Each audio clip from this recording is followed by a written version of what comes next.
Friends, जी के 2020 channel में आप सभी दोस्तों का हार्दिक स्वागत है। दोस्तों, आज है 28 फरवरी 2019 और आज से करंट अफेयर्स से रिलेटेड जितने भी इम्पोर्टेंट क्वेश्चन बन सकते हैं उसी के बारे में हम आज चर्चा करेंगे। लेकिन इससे पहले आपसे विनती है कि अभी तक हमारी ये जी के 2020 चैनल को आपने सब्सक्राइब नहीं किया है तो प्लीज़ दोस्तों सब्सक्राइब कर लीजिएगा। और आज के इस वीडियो के करंट अफेयर के क्वेश्चन की PDF फाइल मैंने यहाँ डिस्क्रिप्शन बॉक्स में लिंक दे दी है, वहाँ से आप डाउनलोड भी कर सकते हैं। तो चलिए स्टार्ट करते हैं आज का पहला क्वेश्चन। हाल ही में किसने स्पोर्ट्स अथॉरिटी ऑफ इंडिया के खेलो इंडिया ऐप को लॉन्च किया है? तो दोस्तों, हाल ही में स्पोर्ट्स अथॉरिटी ऑफ इंडिया के खेलो इंडिया ऐप को लॉन्च किया है हमारे प्राइम मिनिस्टर नरेंद्र मोदी ने, यानी कि इसका बी ऑप्शन सही है। और आखिर क्यों लॉन्च किया है, क्यों बनाया है एक खेलो इंडिया ऐप, तो इसी के बारे में आपको जानना चाहिए। देश में खेलों और फिटनेस के प्रति लोगों को जागरूक करने के लिए ये खेलो इंडिया ऐप बनाया गया है, जिसको लॉन्च किया है हमारे प्राइम मिनिस्टर ने। किसने बनाया है? तो स्पोर्ट्स अथॉरिटी ऑफ इंडिया ने बनाया है। श्री नरेंद्र मोदी के इस ऐप के पीछे क्या विजन रहा है वो ये देखिए कि स्पोर्टिंग सुपर पावर के तौर पर भारत को विकसित करना इस ऐप के पीछे विजन रहा है। आने वाले कल में इस ऐप के जरिए क्या फायदा होने वाला है वो भी आप देख लीजिए। तकनीकी के जरिए युवाओं के प्रतिभा को पहचानने में मदद मिलने वाली है। दोस्तों, हमारा ये चैनल अच्छा लगता है तो लाइक जरूर कीजिएगा।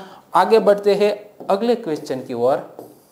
तो दूसरा क्वेश्चन, राष्ट्रीय विज्ञान दिवस किस वैज्ञानिक की याद में मनाया जाता है? तो दोस्तों, राष्ट्रीय विज्ञान दिवस यानी कि 28 फरवरी के दिन मनाया जाता है और CV रामन की याद में मनाया जाता है, यानी कि इसका डी ऑप्शन सही है।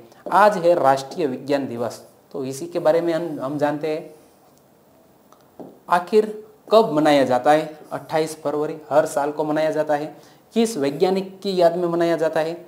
डॉक्टर चंद्रशेखर वेंकट रामन की याद में मनाया जाता है।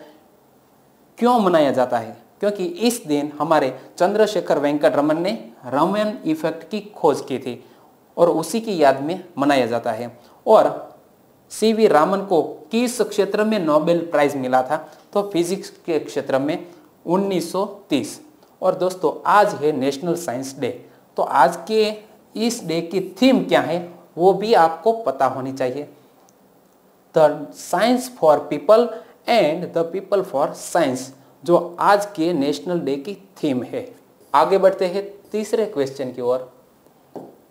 तो हाल ही में GST परिषद ने निर्माणाधीन GST दर को वर्तमान 12% से घटाकर कितने प्रतिशत कर दिया है? तो हाल ही में GST परिषद ने 12% से घटाकर 5% कर दिए हैं, यानी कि इसका डी ऑप्शन सही है। बात आती है GST और GST परिषद की, तो उसी के बारे में हम जानते हैं। GST का फुल फॉर्म होता है गुड्स एंड सर्विस टैक्स। और GST परिषद में कौन कौन लोग शामिल होते हैं, क्या कार्य होता है वो भी आपको याद रखना चाहिए। तो ये देखिए दोस्तों इमेज में, goods and service tax Bharat में वस्तुओं और सेवाओं की आपूर्ति पर लगाया गया एक अप्रत्यक्ष कर है।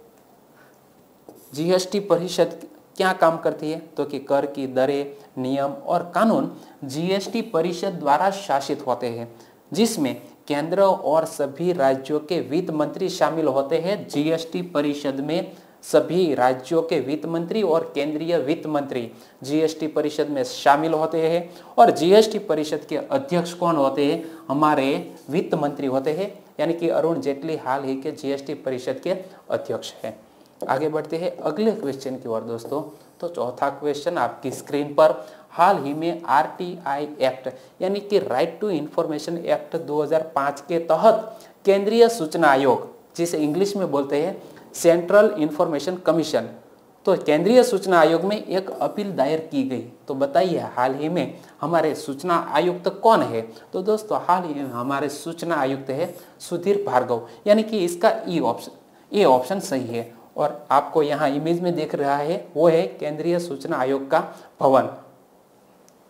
और यहाँ बात आती है सुधीर भार्गव की, तो सुधीर भार्गव जो आप इमेज में जो पर्सन दिख रहा है वो है हमारे सुधीर भार्गव जी। जो हमारे केंद्रीय सूचना आयोग के आयुक्त हैं।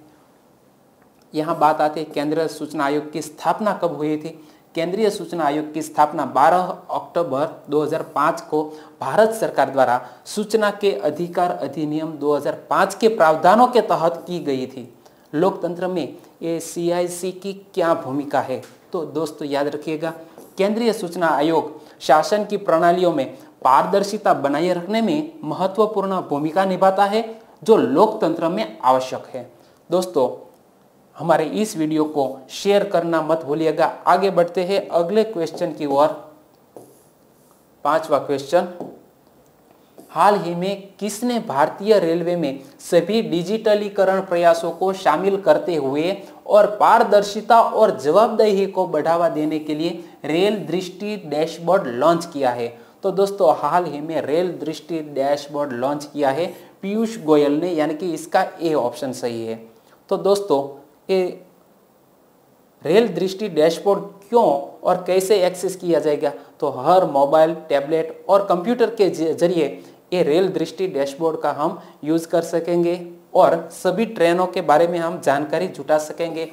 तो दोस्तों ये इमेज में देखिए, हाल ही में हमारे पीयूष गोयल जी ने ये रेल दृष्टि डैशबोर्ड लॉन्च किया है, जो आप इमेज में भी देख सकते हैं। तो पीयूष गोयल ने भारतीय रेल बोर्ड में सभी डिजिटलीकरण प्रयासों को शामिल करते हुए और पारदर्शिता और जवाबदेही को बढ़ावा देने के लिए रेल दृष्टि डैशबोर्ड लॉन्च किया है। और डैशबोर्ड की बात आती है तो उसका कोई URL भी होना चाहिए। तो URL क्या है, rdrishti.cris.org.in, ये भी आपको याद रखना चाहिए। आगे बढ़ते हैं अगले क्वेश्चन की ओर। 6ठा क्वेश्चन आपकी स्क्रीन पर, हाल ही चर्चा में रहा विजन 0 किससे संबंधित है? तो दोस्तों विजन 0 संबंधित है व्यावसायिक सुरक्षा और स्वास्थ्य की स्थिति में सुधार से संबंधित विजन 0, यानी कि इसका सी ऑप्शन सही है। यहाँ बात आती है विजन 0 की। तो दोस्तों ये इमेज में देखिए, इंटरनेशनल विजन 0 कॉन्फ्रेंस ऑन ओश, जिसका आयोजन हुआ है बम्बई में 18 से 20 फरवरी 2019 के बीच, और व्यावसायिक सुरक्षा और स्वास्थ्य संबंधी प्रचार को बढ़ावा देने के लिए बम्बई में अंतरराष्ट्रीय विजन 0 सम्मेलन का आयोजन किया गया है। आगे बढ़ते हैं अगले क्वेश्चन की ओर। दोस्तों 7वां क्वेश्चन, हाल ही में राष्ट्रीय युवा संसद महोत्सव 2019 का आयोजन किस थीम पर किया गया? हाल ही में नए भारत की आवाज बने और समाधान खोजे और नीति में योगदान दे, इसी थीम पर राष्ट्रीय युवा संसद महोत्सव 2019 का आयोजन हुआ है, और यानी कि इसका सी ऑप्शन सही है। और यहाँ बात आती है राष्ट्रीय युवा संसद महोत्सव की। तो दोस्तों ये इमेज में देखिए, हमारे प्राइम मिनिस्टर ने हाल ही में राष्ट्रीय युवा संसद महोत्सव 2019 का पुरस्कार प्रदान किए हैं कई युवाओं को। और यहाँ आप इमेज में देखिए, नेशनल यूथ पार्लियामेंट फेस्टिवल 2019, जिसका उद्घाटन किया था राज्यवर्धन राठौर ने, और उसका आयोजन कौन सी एजेंसी ने किया था? नेशनल सर्विस स्कीम और नेहरू युवा केंद्र संगठन द्वारा संयुक्त रूप से इसका आयोजन हुआ है। अगला क्वेश्चन आपकी स्क्रीन पर, हाल ही में केंद्रीय कपड़ा मंत्री स्मृति ईरानी ने बगरू में टाइटन वाला संग्रहालय का उद्घाटन किया है, जिसमें किस समुदाय के हैंड ब्लॉक प्रिंटिंग दिखाई गई है? जो आप इमेज में देख रहे हैं वो है हैंड ब्लॉक प्रिंटिंग के सैंपल, और उसी के जरिए कपड़ा पर छाप की जाती है। तो दोस्तों वो छिपा समुदाय से जुड़ी हुई हैंड ब्लॉक प्रिंटिंग है, यानी कि इसका बी ऑप्शन सही है।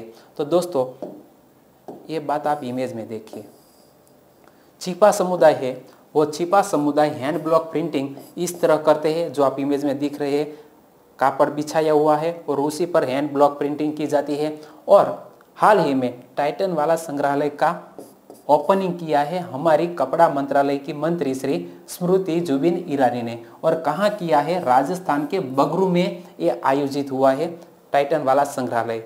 तो दोस्तों ये याद रखिएगा, टाइटन वाला संग्रहालय राजस्थान के बगरू में है, जिसका ओपनिंग किया है स्मृति ईरानी ने। अगला क्वेश्चन दोस्तों, हाल ही में चर्चा में रहा पोषण अभियान किस साल तक कुपोषण मुक्त भारत की प्राप्ति सुनिश्चित करने के लिए एक बहुमंत्रीय अभिसरण मिशन है? तो दोस्तों हाल ही में पोषण अभियान के तहत कुपोषण मुक्त भारत बनाना है 2022 तक में, यानी कि इसका ए ऑप्शन सही है। और 2022 तक हमारे देश में कुपोषित बच्चे, महिला कोई भी नहीं होना चाहिए, ऐसा तय किया गया है। तो दोस्तों इमेज में देखिए, इमेज के जरिए आपको मैं समझाना चाहूँगा कि इंफॉर्मेशन टेक्नोलॉजी आधारित उपकरणों का उपयोग करने के लिए आंगनवाड़ी कार्यकर्ताओं को भी डिजिटल इंस्ट्रूमेंट का यूज करने को दिखा गया है। और इसी के यूज के तहत सरकार कई इंफॉर्मेशन जुटाना चाहेंगी और उसमें ये आंगनवाड़ी कार्यकर्ता मददगार साबित हो सकते हैं। इस मिशन का उद्देश्य क्या है? अगले 3 वर्षों के दौरान 0 से 6 वर्ष किशोरियों, गर्भवती महिलाओं और स्तनपान कराने वाली माताओं के बच्चों की पोषण की स्थिति में सुधार लाना इस मिशन का उद्देश्य है। आगे बढ़ते हैं अगले क्वेश्चन की ओर। तो 10वां क्वेश्चन, हाल ही में किसने नई दिल्ली में LTE मॉडेम के लिए भारत की पहली स्वदेशी सेमीकंडक्टर चिप लॉन्च की है? तो दोस्तों हाल ही में सुश्री अरुणा सुंदर राजन ने ये भारत की पहली स्वदेशी सेमीकंडक्टर चिप लॉन्च की है, जो आप इमेज में देख सकते हैं। और ये सेमीकंडक्टर चिप का यूज होता है 4G और 5G जो वाईफाई स्पीड आती है, और यानी कि वो हमारे देश में इंफॉर्मेशन की काफ़ी खुफिया जानकारी हम सीक्रेट रख सके, और उसी के तौर पर ये चिप काफ़ी महत्वपूर्ण साबित हो सकती है। तो दोस्तों उसी को हाल ही में लॉन्च किया है सुश्री अरुणा सुंदर राजन ने, और ये चिप हाल ही में कुछ ही देशों के पास है।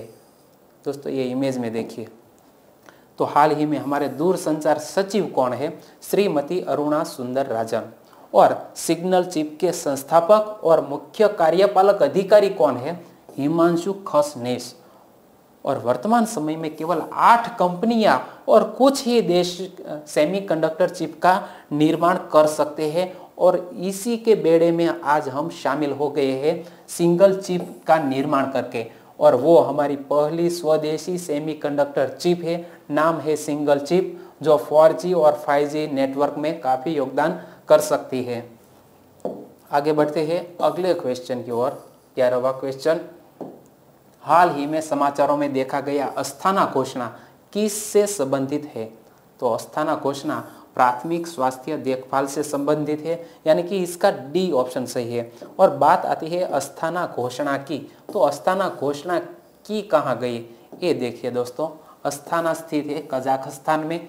आप इमेज में देखिए, ये है हमारा इंडिया, और इंडिया से यहाँ ताजिकिस्तान, ताजिकिस्तान से किर्गिस्तान, और वहाँ से कजाकिस्तान, और कजाकिस्तान का एक मुख्य स्थल है, वहाँ पर अस्थाना की घोषणा की गई। और इससे रिलेटेड फैक्ट भी देखिए कि प्राथमिक स्वास्थ्य देखभाल पर वैश्विक सम्मेलन दुनिया भर में प्राथमिक स्वास्थ्य देखभाल की महत्वपूर्ण भूमिका पर जोर देते हुए एक नई घोषणा का समर्थन किया गया है। यहाँ पर हर कोई स्वास्थ्य के लिए उच्चतम संभव प्राप्य मानक का आनंद लेने में सक्षम हो, और ऐसा सुनिश्चित किया गया है अस्थाना घोषणा में, इसीलिए चर्चा में है दोस्तों, याद रखिएगा।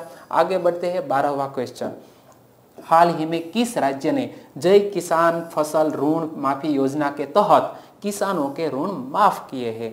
तो हाल ही में दोस्तों मध्य प्रदेश की सरकार ने किसान फसल ऋण माफी योजना के तहत किसानों के ऋण माफ किए हैं, यानी कि इसका डी ऑप्शन सही है। और यहाँ बात आती है मध्य प्रदेश की, तो इमेज में देखिए मध्य प्रदेश के हाल ही के CM कौन है? कमलनाथ। मध्य प्रदेश के हाल ही के गवर्नर कौन है? आनंदीबेन पटेल। और मध्य प्रदेश से रिलेटेड 3 इंपॉर्टेंट फैक्ट है, खजुराहो मंदिर, कान्हा टाइगर रिजर्व और बांधवगढ़ नेशनल पार्क, ये तीनों कहाँ स्थित है? मध्य प्रदेश में, वो भी आपको याद रखना है। आगे बढ़ते हैं अगले क्वेश्चन की ओर। तो 13वां क्वेश्चन दोस्तों, 27 फरवरी किस अमर शहीद क्रांतिकारी की पुण्यतिथि है? 27 फरवरी चंद्रशेखर आजाद की पुण्यतिथि है, यानी कि इसका बी ऑप्शन सही है। कल ही हमारे चंद्रशेखर आजाद की पुण्यतिथि थी, तो उसके कुछ सेंटेंस हम याद करते हैं। चिंगारी आजादी की सुलगी मेरे जश्न में है, इनकलाब की ज्वालाएं लिपटी मेरे बदन में है, मौत जहां जन्नत हो ये बात मेरे वतन में है, कुर्बानी का जज्बा जिंदा मेरे कफन में है। और उसे एक बहुत सी प्यारी पंक्ति है, दुश्मनों की गोलियों को दुश्मनों की गोलियों का हम सामना करेंगे, आजाद ही रहे हैं, आजाद ही रहेंगे। तो दोस्तों इस पुण्यतिथि के अवसर पर हमारे चंद्रशेखर आजाद को लाख लाख सलाम। आगे बढ़ते हैं अगले क्वेश्चन की ओर। तो 14वां क्वेश्चन, हाल ही में नई दिल्ली में फ्लाइंग फॉर ऑल विषय पर आयोजित एविएशन कॉन्क्लेव 2019 का उद्घाटन किसने किया है? तो हाल ही में एविएशन कॉन्क्लेव 2019 का उद्घाटन किया है सुरेश प्रभु जी ने, यानी कि इसका सी ऑप्शन सही है। और यहाँ बात आती है एविएशन कॉन्क्लेव 2019 की और फ्लाइंग फॉर ऑल की। तो दोस्तों सस्ती हवाई मुसाफरी के तौर पर हर आम आदमी उड़ान भर सके, इसी के तौर पर फ्लाइंग फॉर ऑल का आयोजन हुआ है।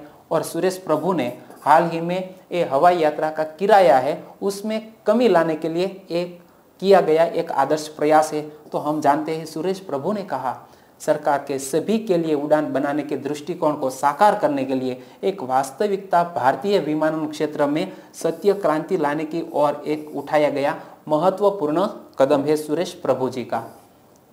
15वां क्वेश्चन, हाल ही में हेलीकॉप्टर हादसे में किस देश के पर्यटन मंत्री समेत 6 लोगों की मौत हो गई? तो दोस्तों हाल ही में नेपाल देश के एक पर्यटन मंत्री समेत 6 लोगों एक हेलीकॉप्टर हादसे में उसकी मौत हो गई है। तो यानी कि इसका ए ऑप्शन सही है दोस्तों। और कल के वीडियो का क्वेश्चन मैंने आपसे पूछा था कि हाल ही में निशानेबाजी विश्व कप में किस महिला ने 10 मीटर एयर राइफल स्पर्धा में नया विश्व रिकॉर्ड बनाया है? तो दोस्तों हाल ही में अपूर्वी चंदेला ने ये नया विश्व रिकॉर्ड बनाया है 10 मीटर एयर राइफल स्पर्धा में। तो दोस्तों इसका बी ऑप्शन सही है और सभी दोस्तों ने इसका सही आंसर दिया है। और दोस्तों आज के वीडियो का क्वेश्चन आपके लिए आपकी स्क्रीन पर आपका क्वेश्चन है कि हाल ही में भारतीय निर्माता गुनीत मोंगा की किस फिल्म को सर्वश्रेष्ठ लघु वृत्त चित्र का ऑस्कर फिल्म पुरस्कार मिला है? आपके सामने ये 4 ऑप्शन है और इसी का सही आंसर आपको मुझे कमेंट बॉक्स में लिखकर बताना है। और जाते जाते आपसे विनती कि अभी तक आपने हमारी YouTube चैनल को सब्सक्राइब नहीं किया है तो दोस्तों सब्सक्राइब जरूर कर लीजिएगा, क्योंकि रोजाना करंट अफेयर आपको इसी चैनल के जरिए मिलता रहेगा। कल फिर मिलेंगे एक नए करंट अफेयर के साथ, तब तक के लिए have a nice day, bye bye.